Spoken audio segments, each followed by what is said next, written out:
Hello there, Bulldog Nation. I'm here with Coach Chris Foster.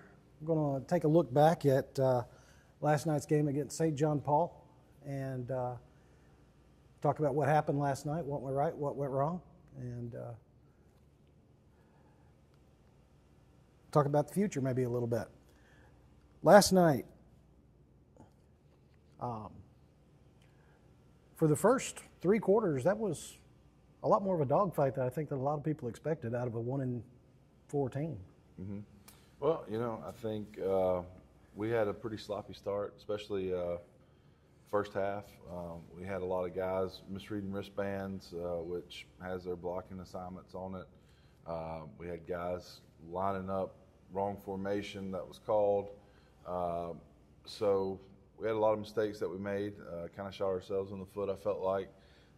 Defensively, I felt like we played great the first half. I mean, we really shut down the quarterback scrambling.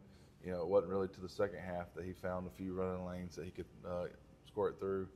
But overall, we ended up having a solid performance, but it just took us a while to get there. Yeah, definitely. I told a lot of people going into that their quarterback was a heck of an athlete, very shifty, and probably would be a great preview for what we're going to see out of Westminster's quarterback in a couple of weeks. Yeah, he's definitely not, he's not the only athletic quarterback that is on the schedule. No.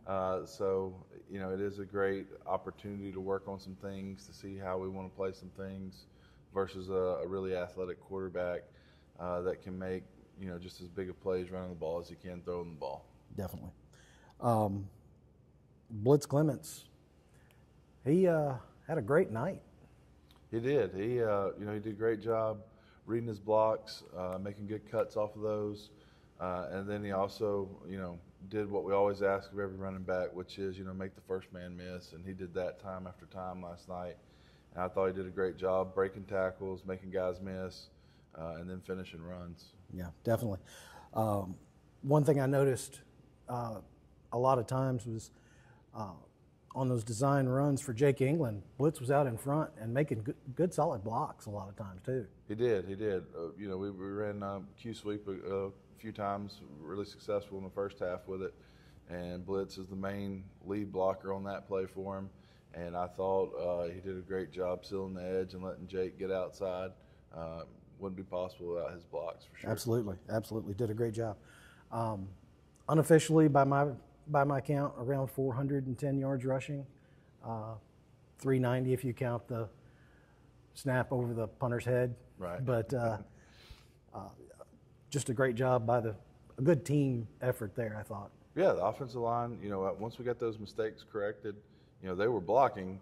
They were just blocking the wrong play. So once we got those mistakes corrected, I felt like they did a better job, and we were able to have a lot of success for the second half. Yeah. Landon Beyer, 2 good length field goals. He's just continued to produce for you. Yeah, I think, the field goals were huge. Obviously, they provided some relief with the score. And then I thought he did a great job on kickoffs as well. I think we had at least one touchback that I can think of, and then a couple that were really close where the guys having to run it back from the 1 yard line. So that sets our kickoff team up for success when he can kick it that deep and that high. Absolutely. Another thing I noticed last night, great fan support. The crowd was huge last night. Right. And, there's been many games I've noticed where the Bulldogs outnumber the home team. What does that mean to the boys? Yeah, I think it always, anytime you can get support there, get the crowd into the game, I think they kind of feed off that energy, and I think that's good for them, and I think they play a lot harder when they hear that. Yeah. I know I saw you there the other night, but Priceville Junior High traveling to Russellville this week at 6 o'clock on Tuesday. What do you think about the season they've been having, and what do you see in the talent that they've got coming? Yeah, I think, Coach Weeks and his whole staff have done a great job preparing them each week for games. And then you can really tell that they have some explosive players. They've put up a ton of points, and they hadn't allowed many. So that tells you what kind of athleticism that they have at that age level. You excited to have some of those boys Oh, on your absolutely. on your side next year? Absolutely. Great. Next week we got North Jackson coming to town. I know it's still early. It's just Friday of the week before. You got a full week to prepare. Any thoughts on what you've seen out of them? Well, it'll be a big region game. Obviously, winning that probably guarantees us a spot in the playoffs, and then could also lock up at least the 3 seed. So, as far as playoff seeding and stuff is concerned, it's a really important game. And they're always a tough-nosed team. I think North Jackson's kind of known for being a very physical team, and I don't think this team's any exception to that. Regardless of the record, I think that just the mentality of the people there, they're going to be tough. They're going to come at you and try and punch you in the mouth. Last couple of weeks we've kind of gone out our way to highlight someone who had a great week in practice.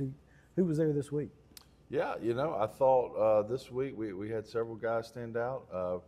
Probably the one that sticks out in my mind, just off the top of my head, was Jacob Aldridge. I thought had another good week. Kind of got injured early on, but he did a good job.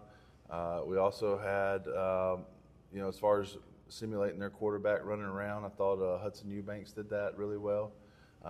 He's got a good arm, and he's really quick and athletic, and he did a good job, kind of showcasing what we'd have to look at. Yeah, it's a great thing. All right. Well, Coach, I appreciate your time. I know you got a lot going on today and getting ready for the weekend and your fall break, so thank you for your time. We appreciate you. Thank you. Bulldog Nation, we'll see you next Friday right here at Priceville Stadium. North Jackson on deck. Thank you.